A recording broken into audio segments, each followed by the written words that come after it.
So Shannon, me and you live in New York City. We are residents here. Have you been noticing the rise in crime in your community? Yes, everywhere. I feel like every time I turn on the news, every time I look at the news, somebody got shot somewhere. And freaking more grocery store shootings, gas stations, Times Square. Like you can't even there's nowhere you can go anymore where you're not at risk of getting shot by someone. It's kind of crazy. Don't really know. And then I was listening to the news like last week or something. And then the reporter was saying she was quoting something that de Blasio said about, oh, New York is still overwhelmingly safe, but we still have to do something about this. And I'm like, overwhelmingly safe? What a weird choice of words to say while someone's getting shot every day. New York is still overwhelmingly safe. Okay. Okay. Do you know But it's what? kind of scary. Do you know what police precinct you're in? No. All right, you probably know that.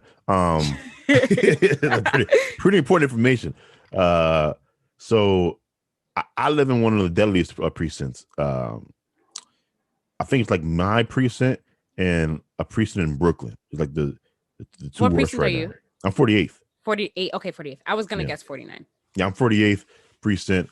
I don't know the precinct in Brooklyn right now that's going through all this gun violence, Mm, but crime is shooting up in the city. mm. And I wanted to take this time to ask you, have you kind of reconsider your thoughts on Moving. defund the police? Oh, defund the police. And it's not just New York City, by the way. Similar rise in crime can be seen in Chicago, uh, um, Los Angeles, St. Louis, Baltimore. Crime is up like My 30, stance on 40. defunding the police hasn't changed really because it's not inhibiting them from doing their jobs right now. There's just I don't really know if more police would stop the shootings. I feel like the shootings would still happen. So I don't know. I don't think my stance has changed on that. I'm still holding steady. All right, I hear you. I hear you.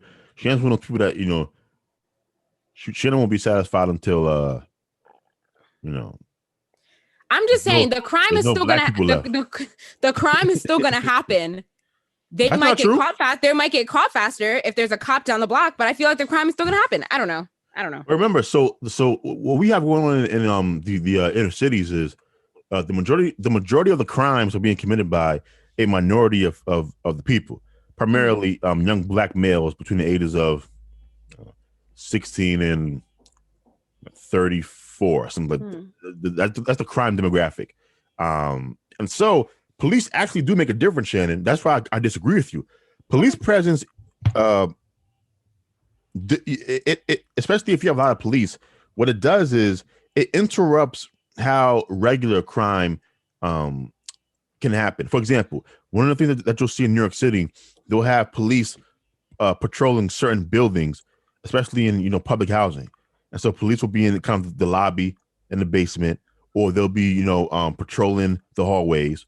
And what it does, see, part of the problem in the police conversations going on right now, I think, is we don't acknowledge that there is a certain segment of the black community, our community, that likes the antagonistic relationship between African Americans and the police. And the reason why they Mm. like it is because it allows them to do their dirt.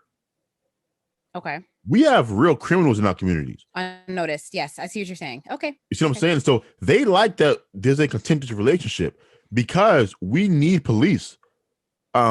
If you are a black person who's well off, like upper middle class, Mm-hmm. then Mm-hmm. guess what? You don't really think about needing the police so much because chances are you live in safer communities, lower levels of violence. You don't have Mm. to deal with gang violence. Shannon, there was somebody in New York City. There was a black woman. She was at a vigil outside for somebody who got shot, and she got shot at the vigil. Yeah. Yeah. Okay. You see I what mean, I'm saying? yeah, I can understand what you're saying. I don't know if my stance has changed yet though, but I do understand your point. Yeah. And so I'm pro police. Okay. If I was the mayor, I would flood these neighborhoods with police. I mean, flood them. Oh my God. I'd have police. My policy would be one cop per every 2 blocks. I would treat it like a war zone. Just have the police flood the neighborhoods, um, you know, or spend a whole bunch of money on drones and just spy on them. Arrest them all in big bust. That's what I would do Okay. because we need to make things safer. I don't like that. there's just all these stories about black women and kids getting shot all the time. It makes me feel uncomfortable because I know for a fact that if the person behind the trigger was white or had a badge, it'll be all over the news. But because the person pulling the trigger looks like me, no one cares. No one cares. And that type of crime is going up. And the police crime, the police shootings are actually going down. And I think I focus on the wrong thing. Yeah. And so hopefully there's a resolution. But Shannon, even if so, let's say if I do defund the police and I put the money towards, improving the community, whatever the fuck that means. That's a long-term solution. Yeah. So my question to you is, while you're taking money away from the police, meaning that there's going to be less police, what are the black people who live in these bad neighborhoods going to do in the meantime? So for that 10 to 20 year gap, what are they supposed to do? That's a good question. That is a good question. I see your point. Tobiah. I do. I'm just saying.